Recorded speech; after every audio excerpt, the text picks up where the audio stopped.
c'est bien de se poser la question, effectivement, parce que c'est une situation à risque. Ça dépend vraiment du rapport que tu entretiens avec tes amis. Est-ce que tu penses qu'ils pourraient être capables de comprendre, voire même de te valoriser par rapport à ça, ou pas? C'est extrêmement différent. Moi, j'ai une amie qui a eu des problèmes d'alcool et elle a fait le choix d'en parler librement, même quand elle va dans les restaurants, dans les bars, elle en parle parce qu'elle elle œuvre aussi pour prévenir, pour informer. Et tout son entourage, toute sa famille et tous ses amis étaient vraiment hyper contents qu'elle arrête de boire, tellement qu'elle se mettait en danger et tellement que c'était compliqué.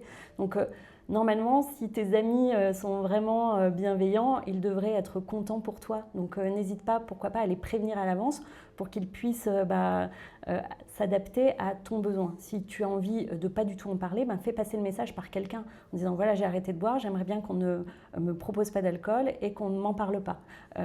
Ça peut aussi libérer, de se dire voilà, j'ai donné ma directive, les gens vont la respecter. Sinon, ça peut être juste de dire qu'on ne boit pas ce soir.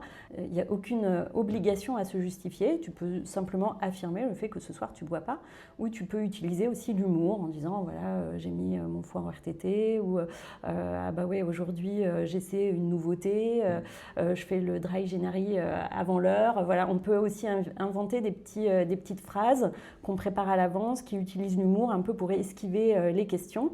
Et je pense que si les personnes n'acceptent pas que tu aies arrêté de boire, finalement, ça pose aussi question sur cette relation qu'il y a entre vous.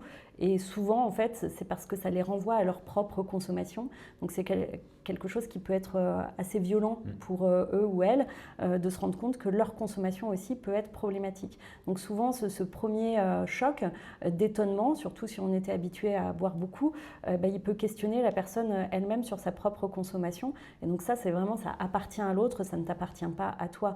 Donc c'est important de faire la différence entre les deux.